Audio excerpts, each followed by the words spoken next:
Your emotions are as a result of taking a particular thought.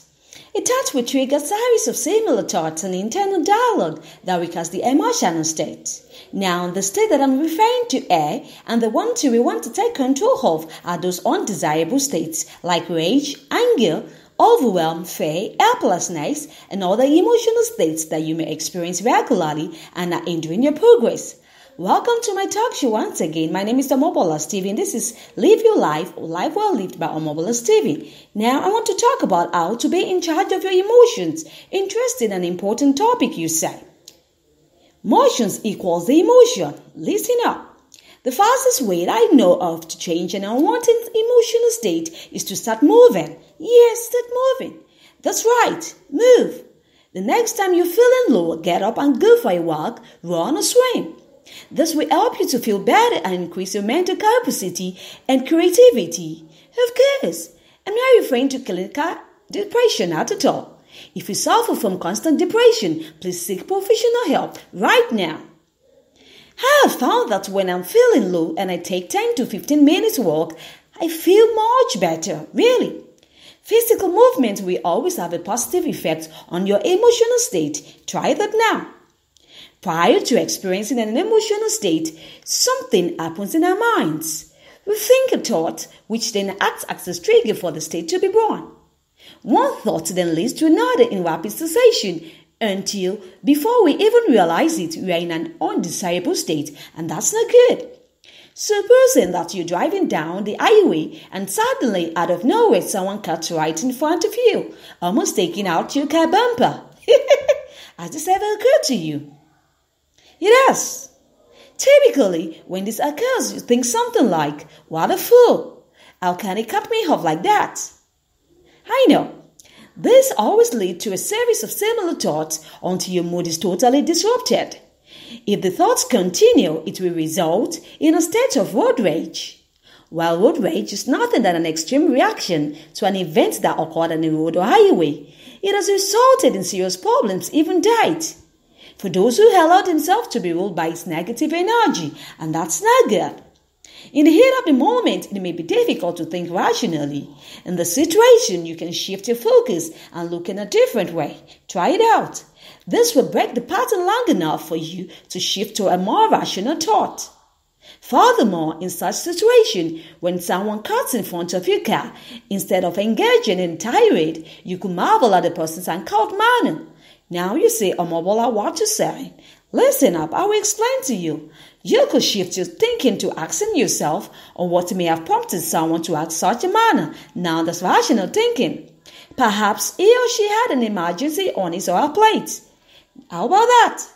Considering this thought of shifting your feelings from anger to compassion will eliminate rage and bring you to a state of calmness, regardless of what was going on around you. Now that's very beautiful.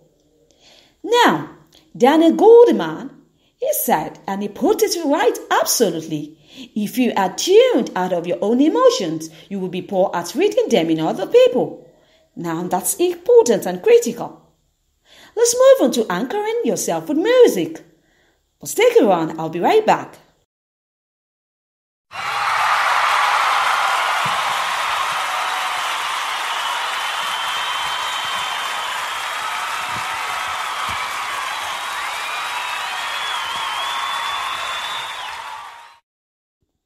Yeah, sure, anchoring yourself with music. What does music do? Music is a powerful emotional anchor which you can employ to create a desirable emotional or mental state. One of the most powerful rituals that can raise your energy level is music. Yes, that's it. I keep some specific songs in my car CD changer to play while I'm behind the wheels. I do that often.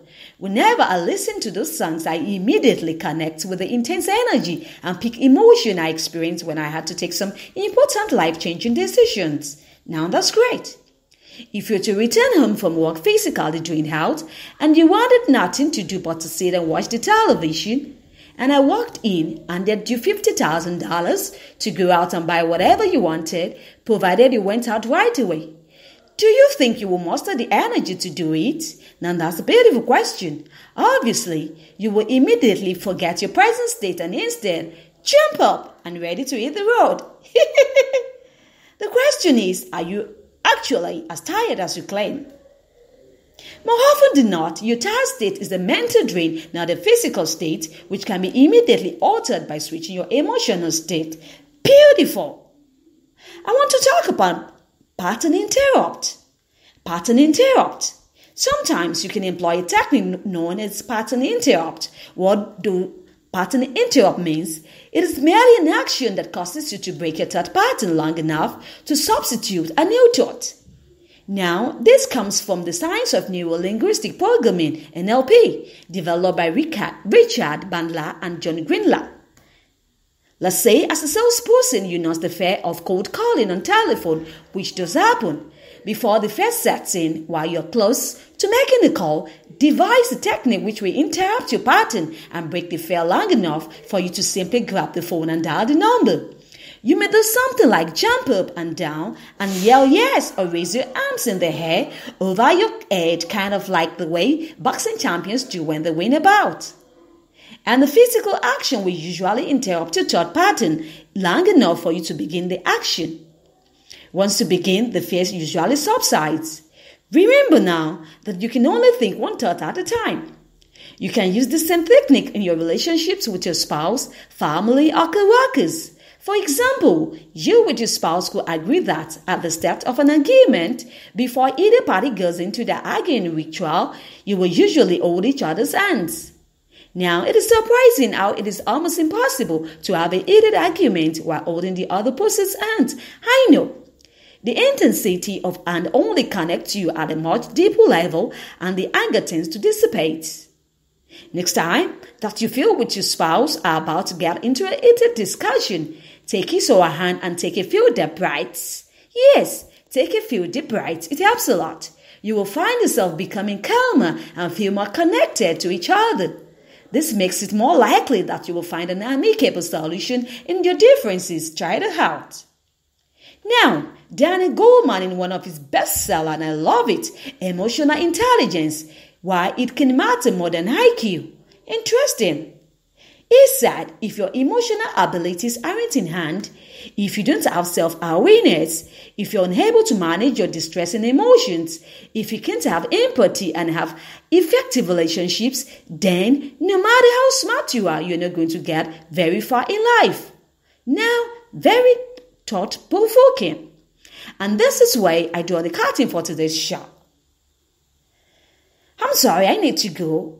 But you can hook me up on my blog site, youmattertolife.com, where I share interesting, motivating, and impactful blog content. You don't want to miss it. You can also listen to my podcast episodes on the same blog site. Thanks for hanging around. I'm going to see you some other time. Au revoir.